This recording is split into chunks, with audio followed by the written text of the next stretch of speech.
Guys, this is it.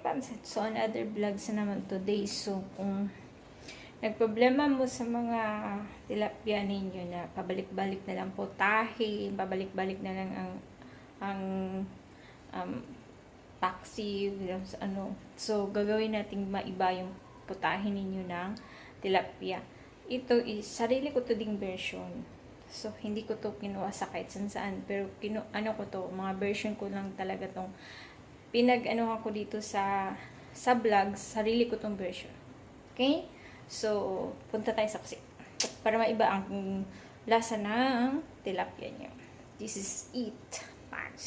So, this is it. So, nandito tayo sa kusina. Bakit sobrang bang layo? Doon lang yun, oh. Yung kwarto ko at saka kusina is madali lang. So, para maiba yung ano natin, yung sa tilapia natin na putahe is magluto tayo ng ginataang tilapia, pero naiiba yung ano niya sa pagkaginataan niya, no? So, ituturo ko sa inyo. Meron ako nahanda kasi sabi ko sa inyo mga previous ko mga vlogs is hindi ako naghanda,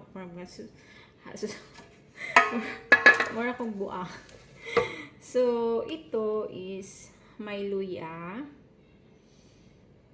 ginger, tapos capsicum, bell pepper, kamatis o tomato, at saka onion o sibuyas bombay, diba? Sibuyas, ano ba yun? Basta yun na yun. Tapos yung nahanda nating tilapia is nakamarinate na to siya. Niminarinate ko siya kagabi. Lagay ko lang siya sa fridge. So, napag-marinate ninyo is ano lang, sa Pilipinas is kalamansi, black pepper, tapos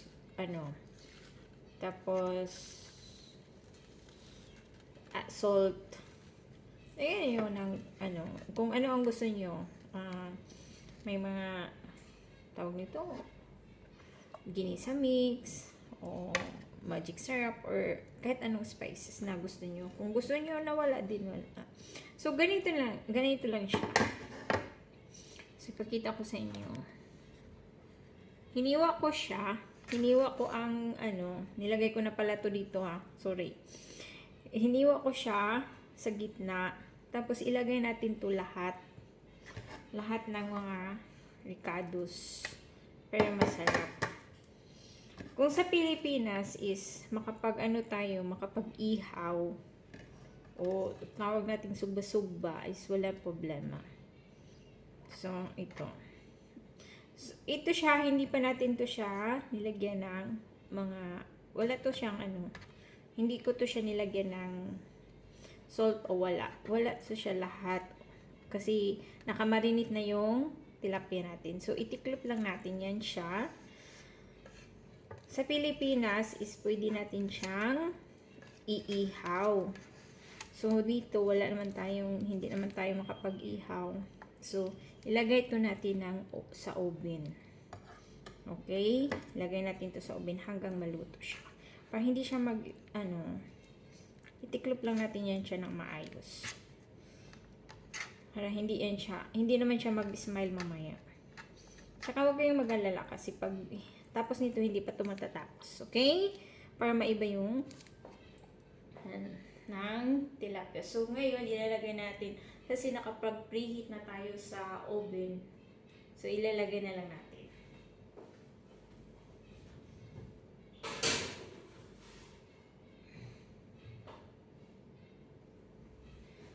Siguro is maghihintay lang tayo ng 10 to 15 minutes maluluto na yan.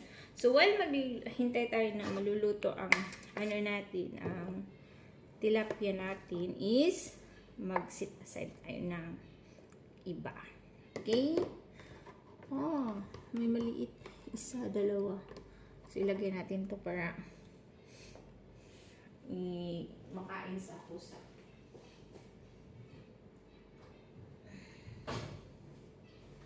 So, ngayon is mag-ano tayo ng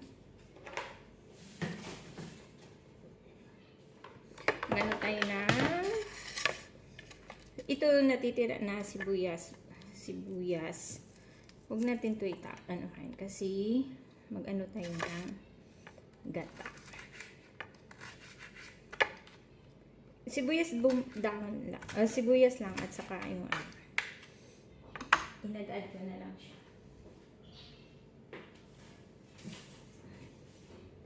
So, ngayon is may garlic tayo. Isa. So, sabi ko sa inyo, habang nagpapahintay tayo na maluto si tilapia, is magluto tayo ng madali lang yun, madali. At saka masarap yun. I know is masarap to.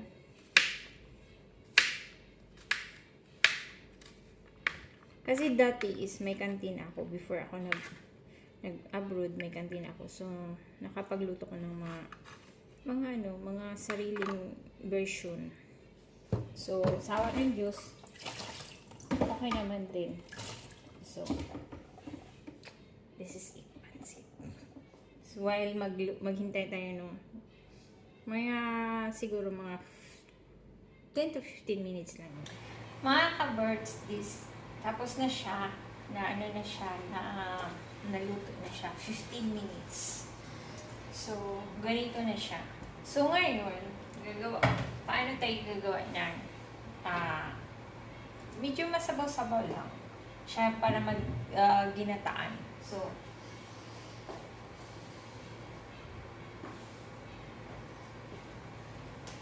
mahirap kasi pag walang lamisa, hindi may lagay sa lahat. Lahat. Kunin mo na lahat sa akin. Pag matapos to chak na tatawag ang mga kanin nyo. I-try nyo yan. I-try nyo to paano to gagawin. Madali lang at saka hindi naman masyado mahihirapan. Mag-ano lang tayo ng kunting mantika para pangluto ng mga ricados. So, ang ganda ng pagka-vlogs ko ngayon kasi walang maingay. Walang tawag ito. Nilunod ko na yung onion o sibuyas. Yan lang. Simple lang siya. Para diba? So,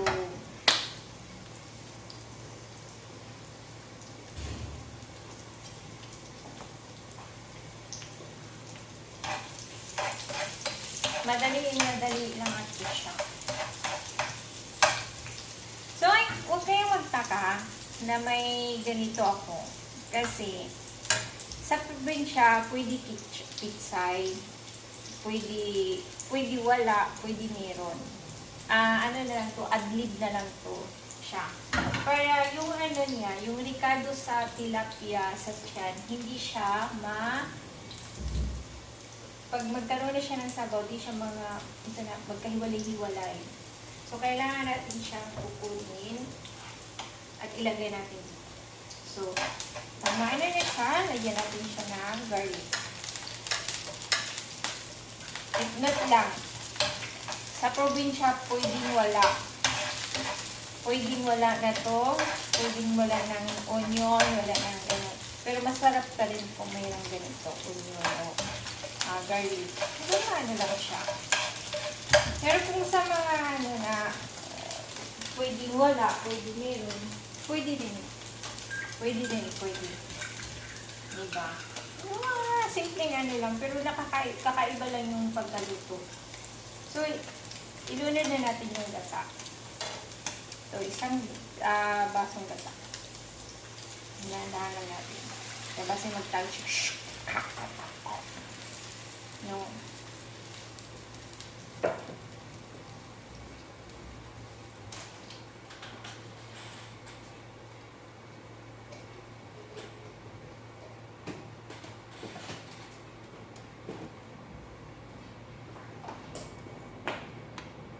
Nahulog pa yun. Pagpasensyahan nyo na ako kasi sabi ko na nga sa inyo, wala akong lamisa dito. Lagyan lang natin ng asin. Tapos, tawag ito. Chicken cubes.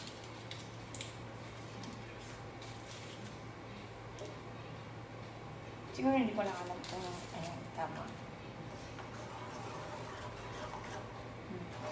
Sa mga hilig sa mga sili-sili, pwede din nyo yan. Lagyan ng sili, pwede din wala. Depende nyo lang yan sa halang-halang. Masarap to siya, promise. So, ito lang siyang panguhulato niya mabukal. Saka, i-transfer na natin tong tilapia sa sana hindi ito masira. Oops, I did it again.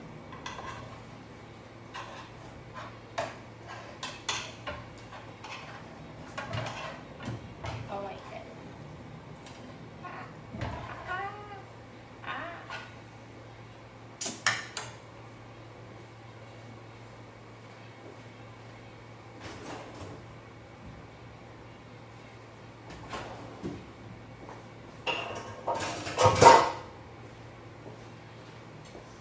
Kailangan natin siya. So, nagbuka na siya.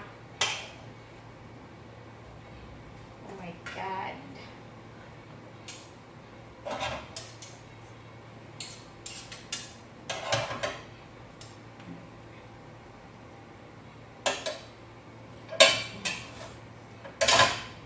I-wrap lang natin siya.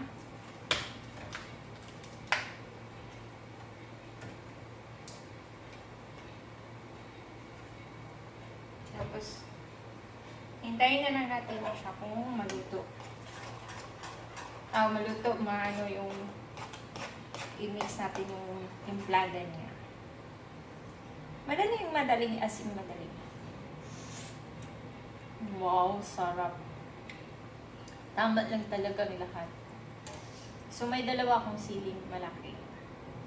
Sasabi ko sa inyo, kung wala kayong malaking sili o meron kayong sili na ganito o walang problema yan. At least naiiba lang yung pagkaluto ng tilapia natin. Para mas masarap, maiba din yung putahe. At saka, hindi to siya mahirap gawin, lalo na sa nasa mga probinsya-probinsya. Okay? Ako, sabi ko sa inyo, mas mahilig ako sa medyo masabaw-sabaw. Depende na din yan sa inyo kung gusto niyo lang maraming sabaw-sabaw. Okay? So, idahan-dahan na natin ilagay si tilapia. Okay? Sarap kasi yan. Si sili is na ni tilapia. Kunin natin. Yeah! So, takpan lang natin yan siya. Actually, yung tilapia is luto na siya. So, wala na tayong problema. Tingnan mo, hindi siya na sisira ang mga ikado niya sa ilalim kasi meron siya nakasama. Ganyan siya. Pero yung sa kung may sa Pilipinas is pichay, dito is kas lang kasi wala naman tayong pichay dito. So, yun lang. So, madali lang. Ang maganda kasi pag ihaw mo muna ang tilapia bago mo ganito, mas masarap. Kasi yung, lalo na yung na-marinate mo siya ng isang gabi, o pwede naman hindi siya masyado i-marinate na isang buong gabi. Pwede naman din siyang i-marinate lang kahit isang oras o 30 minutes, yung ganyan. Yung mga madalian na pag walang problema. Pero mas maganda kasi maihaw siya. Para yung niya ng tawag nito, ang sarap niya. Huwag nyo na siyang baliktarin pag ganito. Hayaan nyo na lang siya maluto. Saka madali lang yan. So, itatakpan muna natin siya, i-low. So, ito na siyang i-transfer. Transfer na natin siya kasi luto na. Sayang ang gata, kaya nagusik-usik din siya. So, oh my God, see?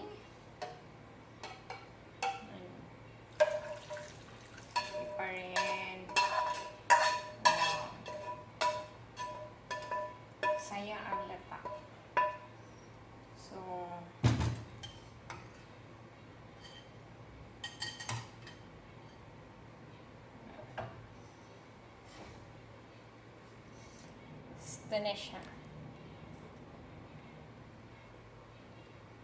Okay. So, mga works, this is ipansit. So, alam niyo na kung paano magluto ng kakaibang tilapia, no? So, hindi na kayo mabuhay.